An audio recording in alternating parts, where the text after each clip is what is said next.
êtes à la librairie Le Fayère à Rennes. Aujourd'hui, vous avez rendez-vous avec Olivier Adam et Alix Penant. Auteur de nombreux livres, Je vais bien, ne t'en fais pas, Des vents contraires ou plus récemment Les lisières ou une partie de badminton aux éditions Flammarion, nous retrouvons Olivier Adam avec Tout peut s'oublier. Alix Penant, elle, est depuis 2011 directrice éditoriale du pôle littérature chez Flammarion. Éditrice d'Olivier Adam, Serge Joncourt, Véronique Ovaldé ou Alice Zeniter, c'est aussi grâce à elle que nous découvrons de jeunes plumes, comme celle de Victor Gestin avec La Chaleur, sortie en 2019 et que la librairie a beaucoup aimé. Olivier Adam fut le premier auteur en rencontre à la librairie Le Fayère lorsque Valérie et Dominique ont fait de la librairie un lieu de vie. Parrain de nos rencontres, parrain de nos podcasts, aujourd'hui, vous avez rendez-vous avec Olivier Adam et Alix Penant.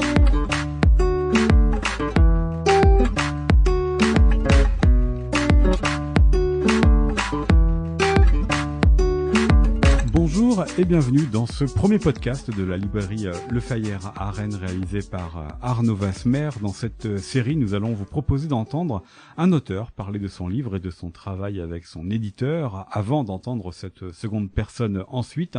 Aujourd'hui, un habitué de la Bretagne et de la librairie qui nous y emmène dans un roman situé donc sur la côte Malouine et aussi le Japon de Kyoto avec l'histoire d'un homme à la recherche de son ex-femme japonaise et de leur fils parti au Japon où ils se sont évanouis. Un roman qui raconte aussi la différence entre la France et le Japon sur la parentalité. Bonjour Olivier Adam. Bonjour. Merci d'ouvrir avec nous cette série de podcasts pour votre roman Tout peut s'oublier paru aux éditions Flammarion. Alix Penant donc nous rejoindra dans la seconde partie. On va d'abord s'intéresser à votre livre, à ce personnage de Nathan qui va se retrouver donc confronté à la disparition de son ex-femme et de leur fils et qui va se rendre compte que de nombreux pères dont les épouses sont japonaises sont dans la même situation que lui, qu'au Japon, la garde alternée, ça n'existe pas, que la parentalité partagée, ça n'existe pas. C'est aussi un roman qui est situé dans l'actualité, puisqu'on y rencontre les Gilets jaunes et l'affaire Carlos Ghosn, qui est rapidement évoquée et qui a pesé sur ce qui s'est passé par la suite. Comment il est né, ce roman? Est-ce qu'il est né de cette volonté de raconter ces différences de loi, ou est-ce qu'il est né du personnage de Nathan? Il est né d'abord des lieux. J'ai commencé en Bretagne comme toujours, donc au début il est né d'un immeuble qui est à Dinard, sur la plage de Dinard. Parce que Nathan bénéficie d'avoir un balcon qui donne sur la mer. Et j'aimais bien cet immeuble dans lequel je logeais pour les vacances et où on voit vachement les voisins. Il y a un côté fenêtre sur cour comme ça, parce qu'il est vraiment très bizarrement construit en termes d'architectural. Et il a une particularité, il y a beaucoup de décrochements, de balcons en angle, qui fait que on peut voir le voisin du dessous. On voit vachement le voisin du dessous, le voisin 3 étages en dessous, mais de côté. Enfin, et j'aimais bien ça. Et puis de l'autre côté, j'étais dans un moment où je croyais pas si bien dire à l'époque, où je me rendais compte pour plein de raisons que j'étais pas prêt de retourner au Japon, qui est un pays dans lequel je me rends habituellement depuis de nombreuses années. Plusieurs de vos romans nous y emmènent. Donc j'ai commencé par être lauréat à la Villa Kujoyama, ce qui m'a permis d'y séjourner pendant plusieurs mois.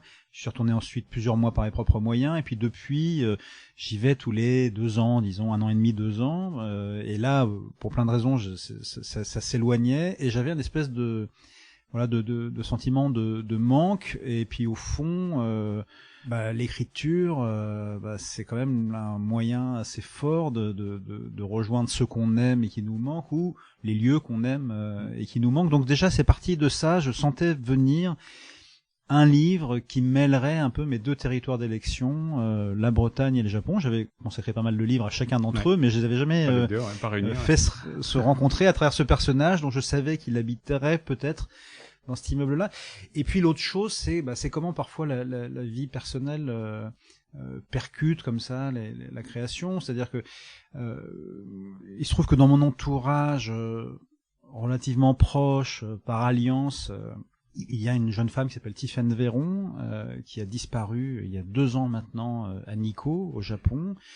Et je connais sa sœur, et donc j'ai suivi de très près tous le désarroi, les difficultés qu'ont eu sa sœur et son frère à se lancer à sa recherche, pour plein de raisons. D'abord parce que comme on le voit dans le livre ensuite, au Japon, la disparition volontaire, c'est courant. C'est courant. Il y a des dizaines de milliers de gens qui disparaissent chaque année, et on considère, quand c'est des adultes, qu'en gros, ce sont des disparitions volontaires. Disons que c'est le premier la première chose qui vient à l'esprit des autorités japonaises, c'est que les gens ont disparu et que c'est leur droit. Donc chercher des adultes disparus, c'est pas vraiment dans l'ordre des choses. Parce que là, dans Tout peut s'oublier, effectivement, vous mettez en scène un frère qui va interpeller le président Emmanuel Macron lors de la visite en France de l'ancien Premier ministre japonais Shinzo Abe, et on va s'apercevoir que finalement la France se retrouve impuissante, et pour le Japon, c'est pas forcément une question. En tout cas, si c'est pas une question, en tout cas, il y a par exemple la manière dont dans le livre, mais aussi dans la réalité, pour faire pression sur les autorités japonaises, on médiatise l'affaire, par exemple, ça les agace beaucoup. C'est pour ça que vous citez d'ailleurs Carlos Ghosn et que vous le situez après l'affaire Carlos Ghosn. Et donc je suivais cette affaire. Moi, je la connaissais bien parce que j'avais des informations de première main, mais en même temps, ça m'intéressait de voir ce qu'en disaient les médias, et puis aussi, est-ce que les médias en parlaient suffisamment, parce que ça fait partie des enjeux, hein, quand il y a une disparition comme ça, c'est que il y a une mobilisation pour que il y ait une pression et que l'effort se relâche pas.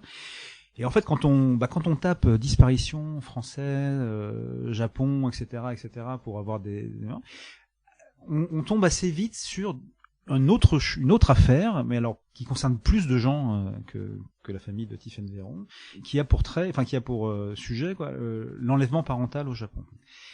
Et alors là, j'ai découvert cette réalité dingue qui montre un visage que j'ignorais totalement d'un pays que je croyais pourtant bien connaître et que j'aime énormément, qui est que l'autorité parentale partagée n'existe pas au Japon. Alors je parle même pas du droit de garde partagé ou de droit de visite. Alors juridiquement ça n'existe pas. Quand un couple se sépare, ils peuvent s'arranger entre eux. Mais s'il faut aller devant les tribunaux parce qu'un des parents revendique la garde unique d'un enfant, eh bien ça n'existe pas. Mais c'est dans le cadre d'un couple 100% japonais, hein, ça n'existe pas là-bas. Et ce qui ajoute une difficulté particulière dans le cas d'un couple mixte franco-japonais qui aurait divorcé, c'est que sur le territoire japonais, c'est la préférence nationale qui joue, qui compte, et donc pour les autorités japonaises, il n'y a qu'un parent puisque c'est la loi, et ce seul parent possible, c'est le parent japonais par préférence nationale. Et alors c'est très violent la manière dont Olivier Adam vous mettez ça en scène dans votre roman Tout peut s'oublier, c'est-à-dire qu'on lui fait comprendre à Nathan par les autorités japonaises, que non seulement il ne peut pas avoir un accès à la garde de son enfant, mais qu'en plus on va lui faire comprendre que c'est bien mieux qu'il soit éduqué dans la culture japonaise. Oui, enfin c'est surtout que juridiquement il n'a aucun recours à faire valoir. Dans un premier temps, ce à quoi est confronté Nathan, c'est que son ex-famille disparaît. Enfin, je veux dire, il se rend compte que sa femme est partie, a quitté le territoire français avec son fils. Donc, la première chose, c'est la panique dans laquelle il va être de savoir d'abord où ils sont, de comprendre ensuite qu'ils sont au Japon, et ensuite d'essayer de les localiser là-bas. Mais la surprise du livre, mais la surprise vraiment qui l'attend, la mauvaise surprise qui l'attend, et on lui fait vite comprendre parce qu'il se renseigne en lisant les journaux et puis il consulte un policier qui est un copain à lui, qui est un policier à Saint-Malo, le commissaire Pedretti, et là il comprend assez vite que il va être dans une situation absolument kafkaïenne, c'est-à-dire que, comme je disais juste avant, même s'il retrouve sa femme et son ex-femme et son fils, il ne pourra rien faire valoir, et si elle décide qu'elle ne veut pas qu'il ait même un minimum d'accès, même parler, même apercevoir son fils, elle en a le pouvoir, parce que elle est la seule détentrice de l'autorité parentale du point de vue des Japonais, et qu'à partir du moment où quelqu'un insiste pour obtenir d'un ressortissant japonais quelque chose à quoi il n'a pas le droit, il est considéré comme un harceleur. Et assez vite, si la partie japonaise joue le jeu, joue ce jeu-là, pervers, assez vite, en exagérant un peu les faits, en disant en montrant qu'elle a été appelée plusieurs fois sur son téléphone, que l'autre insiste, qu'il est allé voir les beaux-parents, qu'il a pour projet de prendre l'enfant et de le ramener en France. Assez vite, du point de vue de la justice japonaise, on se retrouve dans une situation où on est présumé donc harceler quelqu'un, l'importuner. Donc souvent il y a des mesures d'éloignement qui sont prises, et si suite à ces mesures d'éloignement par exemple ou ces avertissements on insiste encore, là on peut se retrouver en garde à vue selon un système qui est très très particulier, dont on connaît avec l'affaire Carlos Ghosn. Et il y a un renversement de la charge, c'est-à-dire que suite aux déclarations de la femme, on est accusé de tentatives d'enlèvement d'enfants. Le simple fait de vouloir entrer en contact avec lui, c'est tentative d'enlèvement d'enfants. Et ce qu'il faut savoir aussi, et ça, c'est que au Japon, il n'y a pas vraiment d'enquête, si vous voulez. Quand quelqu'un est appréhendé, c'est fini. Parce que quelqu'un d'appréhendé, dans 99% des cas à peu près, alors c'est peut-être 97%, je crois, il est condamné à la fin. Si vous faites face à la justice japonaise, que vous vous retrouvez en garde à vue, il faut savoir comment ça se passe, c'est-à-dire que, en gros, on va vous répéter 120 fois pendant 23 jours les mêmes questions tout le temps jusqu'à obtenir simplement que vous craquiez et que vous disiez bah oui effectivement j'ai harcelé mon ex-femme et j'avais pour projet de récupérer l'enfant et de le ramener en France et donc de le kidnapper alors que vous êtes vous-même victime d'un enlèvement parental. Il y a ça, puisque vous racontez aussi par ce personnage de Nathan dans Tout peut s'oublier, votre roman Olivier Adam, c'est comme cette question de l'impuissance, c'est-à-dire qu'il se retrouve confronté à ce système judiciaire japonais très différent, mais que même du côté des autorités consulaires françaises, elles sont dans un entre-deux, dans un flou juridique total, ce qui fait qu'il y a personne qui peut l'aider. Non, mais moi, depuis que le livre est sorti, j'ai été contacté par des pères qui sont dans cette situation-là et qui m'ont dit à quel point d'abord le livre faisait écho à leur souffrance, à leur impuissance, à leur désarroi, et aussi qui étaient heureux qu'un livre s'empare de ces cas et participe à la médiatisation d'une certaine manière, ou en tout cas la représentation de ce qu'ils vivent. Mais effectivement, les autorités japonaises sont au courant de cette situation, mais ça concerne assez peu de gens, ça fait pas partie de leurs priorités. Au Japon, il n'y a pas de grosse pression. Alors, il faut savoir quand même que cette histoire de non-partage de l'autorité parentale et du coup d'enlèvements parentaux tel que nous on l'envisage du point de vue occidental, ça existe aussi au Japon dans des couples japonais et qui a par occidentalisation des mœurs, etc., qu'il y a un petit vent de soulèvement quand même dans les couples plus jeunes des nouvelles générations, pour qui des pères ou des mères se retrouvent privés de leur enfant et réclament une révision de la loi japonaise. Mais pour plein de raisons, d'abord parce que c'est un pays âgé, que le gouvernement conservateur est élu par ces mêmes gens âgés, c'est pas du tout une priorité législative. Et alors, en ce qui concerne les rapports entre les ressortissants étrangers et le Japon, il y a enfin depuis quelque temps cette question a été soulevée et un peu prise en compte au niveau européen. Mais au moment où il semblait que peut-être on allait s'y pencher un peu sérieusement, la pandémie est arrivée et on peut penser, enfin tout le monde le pense, que ce dossier qui était déjà pas du tout en haut de la pile est parti très en bas. C'est ce que vous racontez donc dans votre roman Tout peut s'oublier aux éditions Flammarion, et puis dans ce podcast Olivier Adam, on va s'intéresser donc aussi à la relation qu'entretiennent les auteurs avec leurs éditeurs. Alors vous, c'est Alix Ponant que vous suivez depuis des années, même avant Flammarion. Pourquoi est-ce avec elle que vous travaillez, que vous continuez à travailler? C'est une longue histoire parce qu'en fait ce qui a d'ailleurs été assez compliqué au moment où elle est partie de l'Olivier, parce que en fait moi je connaissais Alix avant même qu'elle soit éditrice à l'Olivier. Et donc j'étais publié par l'Olivier avant qu'elle n'y entre. Nous avons dans une autre vie travaillé ensemble dans un bureau d'études d'ingénierie culturelle dans lequel je travaillais, pour le compte de laquelle j'ai co-créé les correspondances de Manosque et réalisé un certain nombre d'études de politique culturelle. Et ce qu'elle faisait elle aussi. C'est comme ça qu'on s'est rencontrés et notre amitié est née de non pas spécialement cette collaboration parce qu'on n'était pas sur le même dossier, mais de passion pour la littérature. Et assez vite, elle est devenue une lectrice de confiance à qui je soumettais mes manuscrits avant même de les soumettre à mes éditeurs d'alors, donc Olivier Cohen et Laurence Renouf aux éditions de l'Olivier. Ce qui fait que quand elle a été embauchée après avoir fait un détour par la Martinière par l'Olivier pour épauler Olivier Cohen sur la littérature française et aussi la renouveler, amener d'autres auteurs. Alors il y a eu Véronique Ovaldé notamment et d'autres auteurs comme ça, Martin Page, etc. Assez naturellement, au travail que j'effectuais avec Olivier Cohen et Laurence Renouf sur le texte, s'est ajouté le regard d'Alix qu'elle avait déjà sur les manuscrits précédents, qu'elle avait en amont.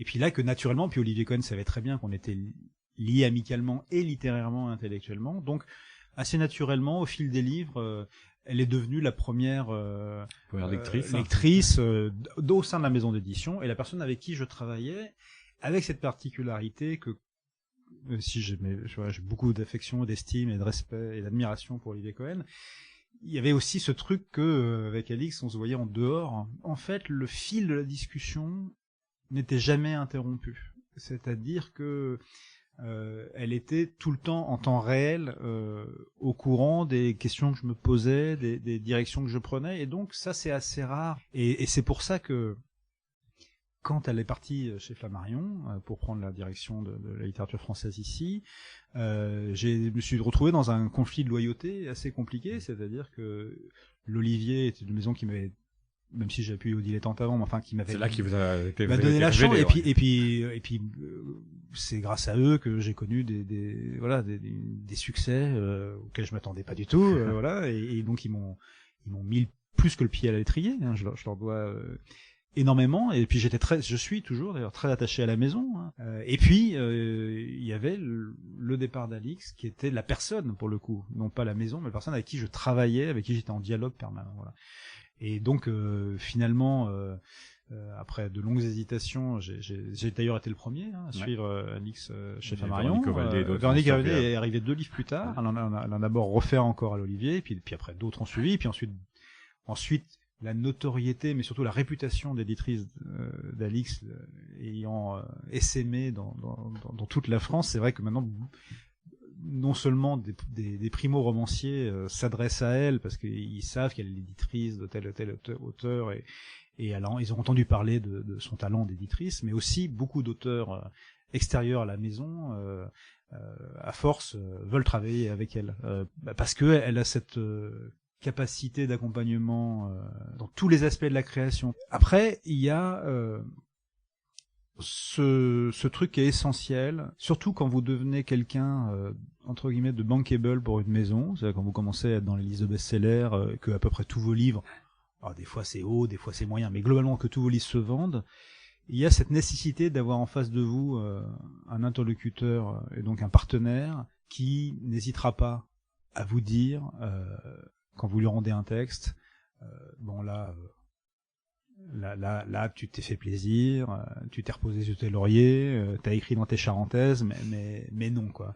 Et ça, alors c'est intuitif, hein, mais ça tient à la relation spécifique qu'on a. C'est que je sais que le jour où vraiment, je dis pas qu'elle pense pas qu'il y a des livres plus ou moins bons de moi, hein, c'est pas la question, mais parce que c'est le cas de tous les auteurs, bien sûr, et de tous les éditeurs, mais je sais que le jour où je fais le livre de trop, ou le livre non nécessaire, ou le livre, elle me le dira, quoi. Ouais. Elle me le dira, et que c'est aussi la seule personne à qui vous le demandez, à qui je le demande, et que je suis capable d'entendre là-dessus, ouais. Parce que c'est pas simple, c'est pas évident. Et ça, je pense que ça, c'est très important. Et puis ensuite, il y a vraiment la troisième étape. Donc voilà, la première étape c'est l'accompagnement au long cours. La deuxième étape c'est livre à livre. Est-ce qu'on rend n'importe quoi? Est-ce qu'on est sur une fausse piste? Est-ce qu'on travaille sur un mauvais livre? Est-ce qu'on a rendu un mauvais livre? Et puis après la troisième étape c'est vraiment le travail dans le texte une fois qu'il est rendu. Il y a des allers-retours entre vous sur oui, alors mais qui va jusqu'où, parce que voilà, vous l'avez dit, ça fait quand même quelques années que vous écrivez quelques livres, donc forcément vous savez faire. Il y en a un peu moins qu'avant. Ouais. Et puis il y a aussi un truc tout simple, c'est des choses que vous voyez pas, tout simplement. Il y a des angles morts, hein. C'est comme quand on chante, hein. Il faut qu'il y ait quelqu'un en face pour nous dire qu'on chante faux. Et nous on croit chanter juste toujours, hein. Et il y a de ça. C'est-à-dire qu'il y a des... Alors je dis ça d'autant plus que moi je suis persuadé, on a souvent cette conversation avec Alix, souvent elle me pointe des défauts, des scènes qui vont pas, ou des enchaînements narratifs qui lui semblent problématiques, et souvent elle les exprime, et c'est normal, en termes effectivement dramaturgiques, ou voire en termes psychologiques, sur est-ce qu'un personnage doit faire ça à ce moment-là, est-ce que c'est crédible, est-ce que c'est logique, etc. Et en fait, moi, je réponds toujours autrement. C'est-à-dire qu'au fond, je lui dis toujours, alors oui, effectivement, ça veut dire que ça marche pas. Si tu me dis que ça marche pas, c'est que, et maintenant que tu me le montres, je le vois. Mais en fait, c'est pas une question de construction, c'est pas une question de narration, c'est pas une question dramaturgique, c'est pas une question psychologique, tout ça. C'est une question d'écriture. C'est que j'ai chanté faux, quoi. Voilà. Donc, ces passages-là, je vais les réécrire, les re-rythmer autrement, les recomposer, mais en termes de composition de la phrase, de l'enchaînement des phrases, pour remédier à quelque chose qui, à première vue, semble de structure, ou semble dramaturgique, ou semble narratif, mais qui en fait est une question d'agencement des phrases entre elles. Parce que j'ai chanté faux, tout simplement, quoi. Mais ça, il faut quelqu'un en face qui l'entende et qui vous le dise. Je veux l'objet le plus parfaitement pas lisse, mais ouvragé exactement comme je le souhaite. Et voilà. Et donc c'est avec l'éditrice qu'on met les derniers coups de pinceau, de colle, de burin, de ponçage, pour vraiment arriver à hisser le texte à son meilleur dans la mesure du possible et des possibilités de l'auteur. Hein. Je pense que d'ailleurs c'est et là aussi d'ailleurs c'est la dernière chose sur Alix, quoi. Enfin, c'est que c'est sa capacité. Vous voyez qu'il y a de Serge Joncourt à Thomas Reverdy, en passant par Véronique Ovaldé, Joyce Sorman, Benoît Cohen, enfin bon, il y a tous les éditeurs qui publient, il y a Lisée Mitterrand et tout ça. Il y a une forme d'exigence et une idée de la littérature qui prédomine, mais on serait bien aller plus intuitif qu'autre chose, parce qu'on est, je crois que tous, nous sommes des auteurs qui nous apprécions les uns les autres et avons l'impression de travailler dans le même camp. Je sais pas s'il y a un camp, mais enfin voilà, dans la même idée de la littérature en tout cas globale. Mais en même temps, ce sont des individualités et des styles et des démarches extrêmement différentes. Ce qui est d'ailleurs la grande qualité de la littérature française, c'est que c'est une littérature extrêmement variée et riche de sa diversité. Et elle a cette capacité à entrer dans la démarche de chacun. Il y a pas ce truc de la ligne. On formate pas. On n'est pas chez Minuit. Oui. Enfin, je sais pas que chez Minuit ils font ça, mais il n'y a pas ce truc d'une espèce d'orthodoxie qui serait l'orthodoxie de l'éditrice et de la maison, et tout ce qui dépasse ou tout ce qui rentre pas là-dedans, il faudrait le poncer ou le faire disparaître. Et elle a cette capacité, comme ça, à rentrer dans la logique, dans la démarche de chacun. Et c'est pour ça que je crois que son travail, c'est pas de réécrire des textes, c'est pas d'inventer les textes qui n'existent pas, c'est d'accompagner l'auteur à tirer le meilleur du livre qu'il a en lui, quoi. À la hauteur de ses capacités, bien sûr. Voilà. Et donc pour vous, ça donne Tout peut s'oublier, votre nouveau roman paru aux éditions Flammarion, donc édité par Alix Penant, qui va nous rejoindre dans un instant. Merci beaucoup, Olivier Adam.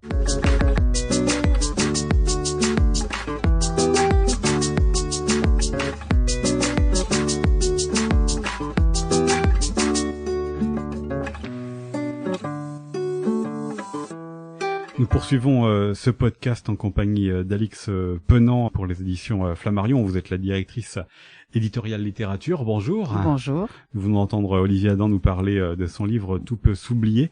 Première question d'abord sur votre poste, parce qu'on rencontre des éditeurs, on rencontre des éditrices, mais c'est la première fois que nous avons l'éditrice éditoriale littérature. D'ailleurs, c'est la première fois parce que c'est vous qui ouvrez ce cycle-là. Ça veut dire quoi exactement ?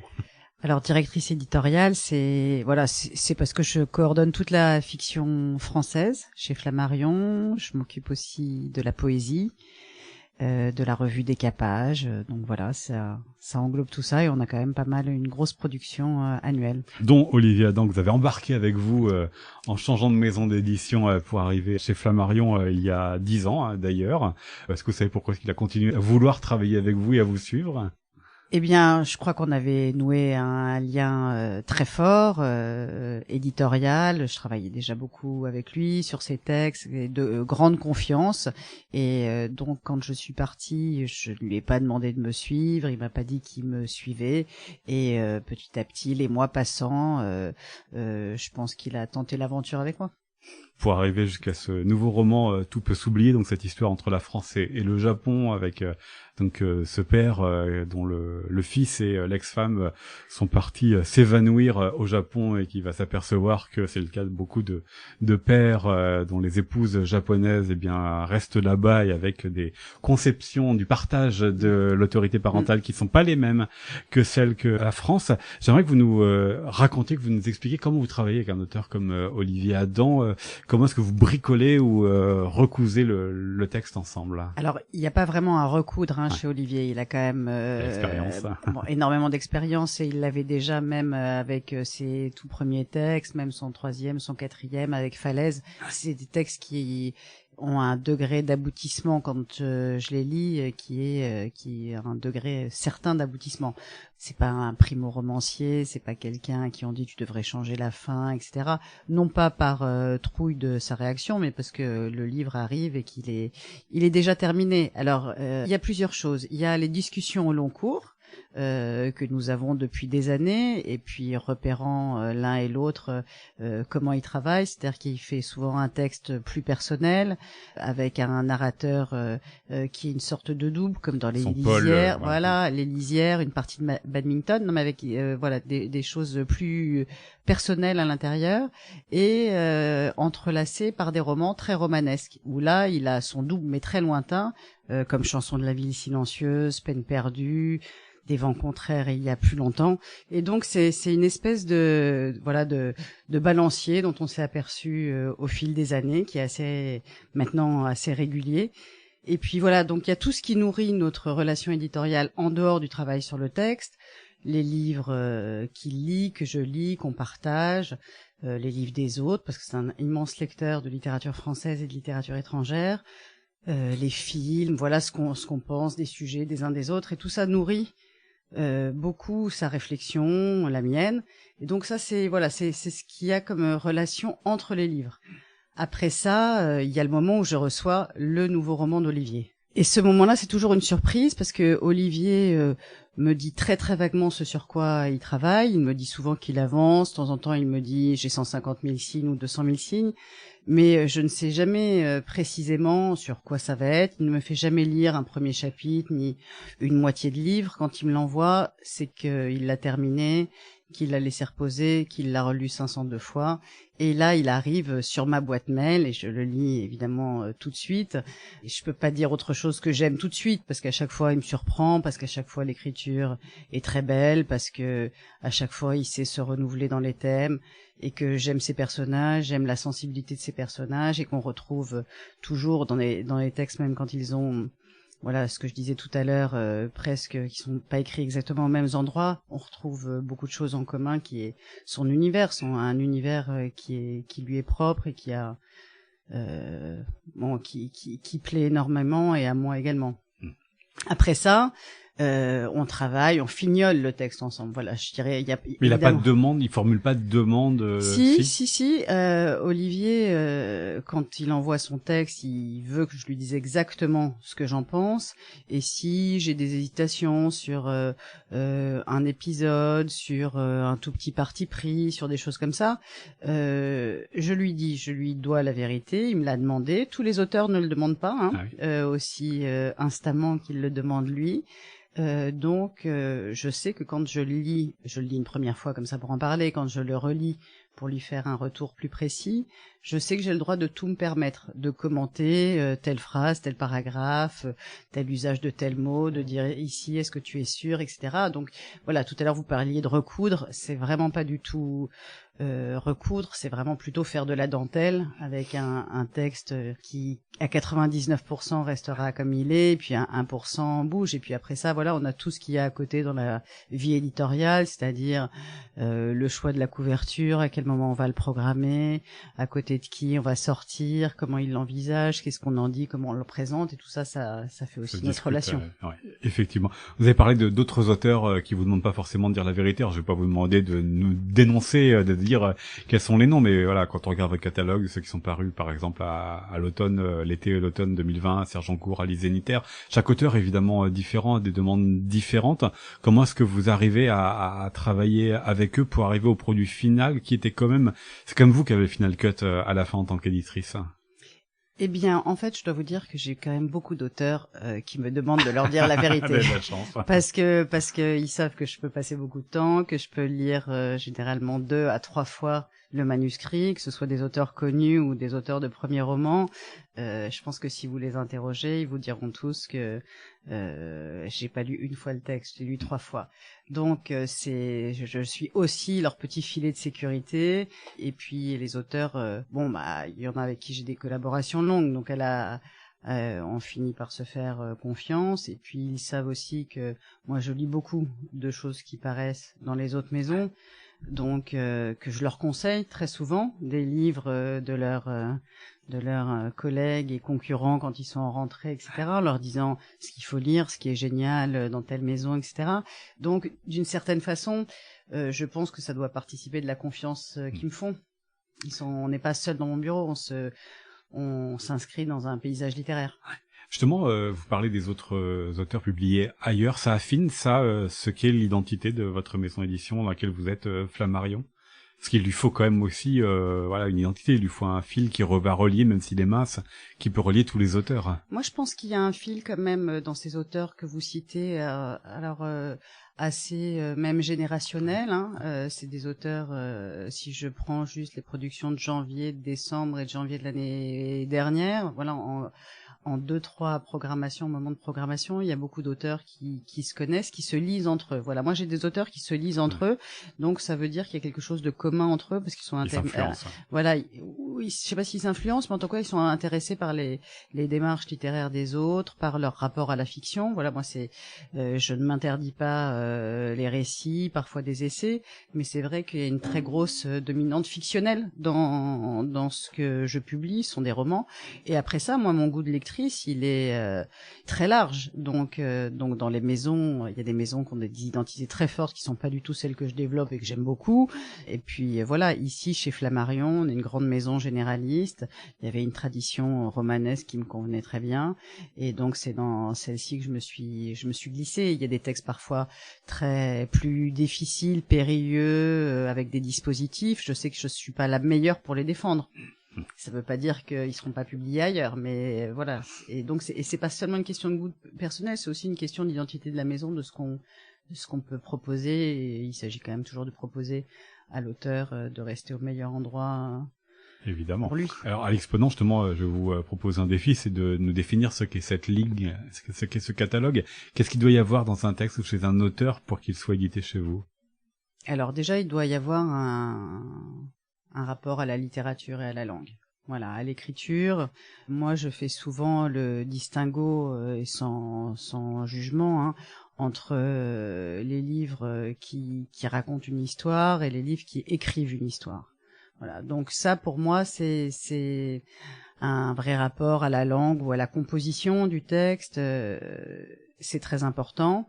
Et puis après ça, si ce sont des romans, évidemment, il y a l'histoire et puis il y a les personnages. Est-ce qu'ils sont incarnés? Est-ce qu'ils existent? Est-ce qu'on y croit? Donc voilà, mais après ça, toutes les histoires, il n'y a pas une bonne histoire. Toutes les histoires sont bonnes à raconter, mais il faut les écrire et pas seulement les mettre sur papier dans l'ordre chronologique, voilà. Comment vous accompagnez les auteurs sur la question de la langue, qui est une question qu'on n'évoque pas souvent en interview, mais voilà, la langue, elle correspond aussi à une époque et correspond aussi à un air du temps. Comment est-ce que vous travaillez cela? Eh bien, d'abord, je travaille avec ce qu'ils m'offrent eux-mêmes. Donc, quand ils ont un rapport à la langue ou moderne, ou d'une époque, ou d'une composition, ou quand ils font le choix d'une langue plus, je sais pas, travaillée, qui aurait un son qui serait pas forcément moderne, mais c'est des thématiques qui seraient très modernes, etc. Moi, je fais avec ce qu'ils m'offrent comme rapport à la langue. Et après ça, je vois si, entre guillemets, ils sont toujours dans le même style de langue. Et de temps en temps, voilà, il y a des passages qui pouvaient être trop écrits ou moins écrits. Voilà, je vois par rapport à ce que eux veulent faire, pas par rapport à mon idée de l'écriture.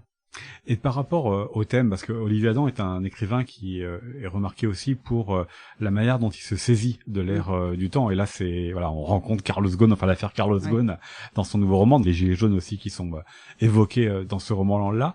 Comment est-ce que vous regardez aussi la manière dont ces écrivains prennent en compte l'ère du temps, et comment votre maison d'édition aussi se positionne là-dessus? Parce que voilà, il y a eu ces dernières années, quasiment chaque année, un scandale lié au monde de la littérature. Oui. Comment est-ce que vous réagissez à cela, à l'Exponent?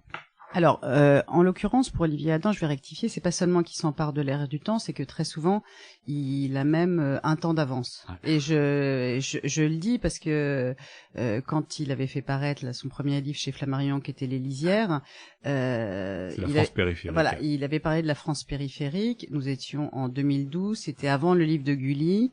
On l'a retrouvé partout et donc après. Du géographe Christophe Gulli. Voilà, du géographe Christophe Gulli. Alors c'était quelque chose dont commençait à s'emparer les sciences humaines, mais Olivier c'était juste de l'ordre de l'intuition romanesque et puis évidemment de la culture politique.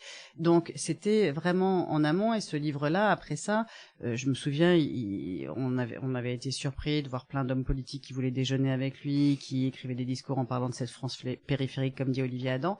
Donc voilà, il avait un coup d'avance et quand il avait écrit À l'abri de rien sur les migrants à Calais, si je me rappelle, et je peux même le vérifier, c'était en 2007. Donc c'était il y a 15 ans. Donc à ce moment-là, il y avait très peu, ou pour ainsi dire pas, de livres qui mettaient en scène la question calaisienne, les migrants, etc. Donc il s'empare pas de l'air du temps, il est un petit peu en avance. Ouais. Après ça, par rapport au sujet à la mode, parce que du coup c'est autre chose. C'est autre chose, ouais, tout à fait. Ouais. Il y a à la fois la manière effectivement dont un livre va travailler le temps ou donc le deviner, et puis en même temps la manière dont une maison d'édition peut être influencée par les débats de société.